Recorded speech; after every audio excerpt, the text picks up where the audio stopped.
નમસ્કાર મિત્રો, ધોરણ 9 સામાજિક વિજ્ઞાન ચેપ્ટર નંબર 16 આબોહવા. અગાઉના લેક્ચરમાં આપણે ઋતુ પરિવર્તન છે, ઋતુચક્ર છે એના વિશેની ચર્ચા કરી અને એના વિશે સમજ્યા. આજે આપણે બીજો પોઈન્ટ શીખવાનો છે, ભારતની આબોહવાની વિવિધતા. કે ભારતની જે આબોહવા છે એ આબોહવાની વિવિધતા છે એ કેના પર આધારિત છે અને કઈ રીતે એમાં બદલાવ આવે છે એ આપણે આજે સમજવાનું છે. તો ભારતની આબોહવાની વિવિધતાની ચર્ચા કરીએ. ભારતની આબોહવામાં અનેક બાબતોમાં ભિન્નતા છે. દક્ષિણ ભારત દ્વિકલ્પીય પરિસ્થિતિ ધરાવતો હોવાથી દરિયા કિનારાની સમ આબોહવાનો અનુભવ કરે છે, જ્યારે દરિયા કિનારાથી દૂર જતાં ખંડીય આબોહવા અનુભવાય છે. ઉત્તર ભારતનો ઘણો ભાગ દરિયાથી દૂર હોવાથી ત્યાંની આબોહવા ખંડીય છે. ભારતની લગભગ મધ્યમાંથી કર્કવૃત્ત પસાર થાય છે. તો આપણે ચર્ચા કરીએ કે ભારતની આબોહવા છે એ અનેક બાબતોમાં ભિન્નતા ધરાવે છે. કે ઘણી બધી બાબતો છે એમાં ભિન્નતા મતલબ કે વિવિધતા ધરાવે છે. કે અમુક જગ્યાએ અલગ વાતાવરણ છે તો અમુક જગ્યાએ અલગ આબોહવા હોય છે. એમાં દક્ષિણ ભારતથી શરૂઆત કરીએ તો દક્ષિણ ભારત છે એ દ્વિકલ્પીય પરિસ્થિતિ ધરાવતો હોવાથી દરિયા કિનારાની સમ આબોહવાનો અનુભવ કરે છે, જ્યારે દરિયા કિનારાથી દૂર જતાં ખંડીય આબોહવા અનુભવાય છે. કે દક્ષિણ ભારત છે એ દ્વિકલ્પીય પરિસ્થિતિ ધરાવતો હોવાથી દરિયા કિનારાની સમ આબોહવાનો અનુભવ કરે છે અને દરિયા કિનારાથી દૂર જતાં તે ખંડીય આબોહવાનો અનુભવ કરે છે. ઉત્તર ભારતનો ઘણો ભાગ દરિયાથી દૂર હોવાથી ત્યાંની આબોહવા ખંડીય છે. કે ઉત્તર ભારત છે, ઉત્તર ભાગનો બધો જ ભાગ નહીં પરંતુ ઘણો ભાગ છે એ દરિયાથી દૂર છે, તેથી ત્યાંની આબોહવા છે એ ખંડીય આબોહવા છે. ભારતની લગભગ મધ્યમાંથી કર્કવૃત્ત પસાર થાય છે. કે આપણે જે વિશ્વનો નકશો છે એ વિશ્વના નકશામાં ભારતની મધ્યમાંથી કર્કવૃત્ત છે એ આપણે જોઈ શકીએ છીએ કે એ મધ્યમાંથી કર્કવૃત્ત પસાર થાય છે.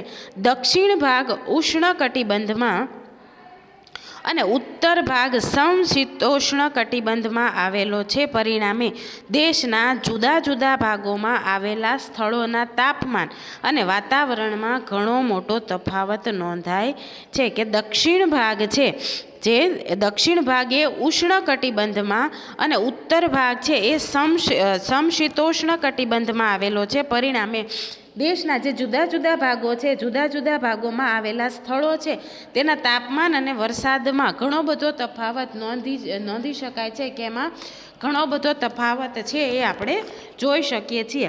એનું ઉદાહરણ આપેલું છે કે ઉત્તરે લદ્દાખમાં આવેલા લેહ તથા દ્રાસનું તાપમાન શિયાળામાં -45 સેલ્સિયસ સુધી નીચું જાય છે, જ્યારે રાજસ્થાનમાં આવેલા શ્રી ગંગાનર તેમજ અલવર ખાતે ઉનાળાનું તાપમાન 51 સેલ્સિયસ જેટલું ઊંચું નોંધાય છે. કે જે જુદા જુદા ભાગોમાં આવેલા સ્થળો છે તેના તાપમાન અને વરસાદમાં ઘણો મોટો તફાવત આપણે નોંધી શકીએ છીએ. એનું ઉદાહરણ આપેલું છે કે લદ્દાખમાં ઉત્તરે જે લેહ અને દ્રાસનું તાપમાન છે એ શિયાળામાં -45 સેલ્સિયસ મતલબ કે જે ડિગ્રીનું માપ છે એનાથી પણ નીચું અને એ પણ -45 એટલે કેટલી બધી ઠંડી ત્યાં હોય છે ત્યાં સુધીનું નીચું જાય છે. તો રાજસ્થાનમાં આવેલા શ્રી ગંગાનગર તેમજ અલવર ખાતે ઉનાળાનું તાપમાન 51 સેલ્સિયસ જેટલું ઊંચું નોંધાયેલ છે. કે ત્યાં ખૂબ ગરમી જોવા મળે છે. એવી જ રીતે પૂર્વ ભારતમાં મેઘાલય રાજ્યના ચેરાપુંજીમાં દુનિયાનો સૌથી વધુ વાર્ષિક વરસાદ 1200 સેમી વરસે છે અને ચેરાપુંજીથી આશરે 16 કિમી દૂર આવેલું મોસીનરમ પણ 24 કલાક દરમિયાન પડેલા મહત્તમ વરસાદી સ્થળ તરીકે પ્રસિદ્ધ પામ્યું છે. કે આજે શિયાળા અને ઠંડી અને ઉનાળાની વાત કરીએ કે ગરમી અને ઠંડીનું તાપમાનની વાત કરીએ, એના પછી જો આપણે વરસાદની વાત કરીએ તો પૂર્વ ભારતમાં મેઘાલય રાજ્યનું જે ચેરાપુંજી છે ત્યાં દુનિયાનો સૌથી વધુ વાર્ષિક વરસાદ 1200 સેલ્સિયસ જેટલો વરસાદ ત્યાં થાય છે.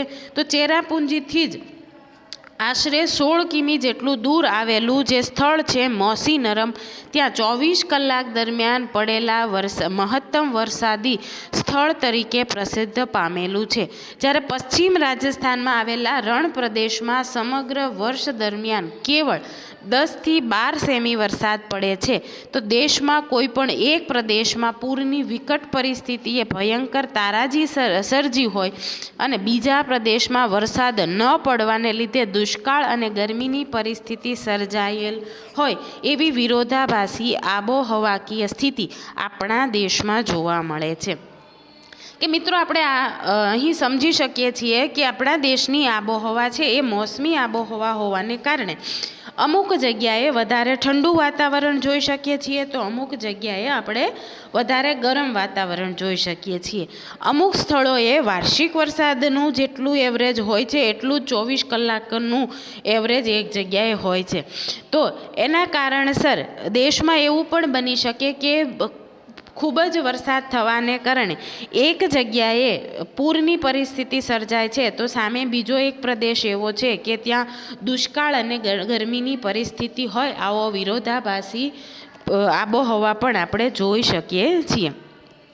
ગાજવીજના તોફાનો, ધૂળની ડમરીઓ અને ઉષ્ણકટિબંધીય ચક્રવાકોની વિનાશક અસરો કેટલાક પ્રદેશોમાં થતી રહી છે. આમ ઋતુગત હવામાન એકવિધ રીતે અસરકારક નીવડે છે કે આ જે પરિસ્થિતિ છે એના કારણે ગાજવીજના તોફાનો, ધૂળની ડમરી આવા ઉષ્ણકટિબંધીય ચક્રવાતોની વિનાશક અસરો પણ કેટલાક પ્રદેશોમાં જોવા મળે છે, તો બીજા પ્રદેશોમાં એવું જોવા મળતું નથી. અને આવી જ રીતે ઋતુગત હવામાન અનેક રીતે અસરકારક નીવડે છે. તો આ હતું મિત્રો આપણો પોઈન્ટ ભારતની આબોહવામાં વિવિધતા, કે ભારતની આબોહવામાં શું વિવિધતા છે. તો ભારતની આબોહવા છે એ જે તે પ્રદેશ છે એ પ્રદેશના આબોહવાને આધારે એ અલગ અલગ એમાં વૈવિધ્ય આપણને જોવા મળે છે. એના પછીનો જે પોઈન્ટ છે એ આપણે નેક્સ્ટ લેક્ચરમાં શીખીશું. ધન્યવાદ.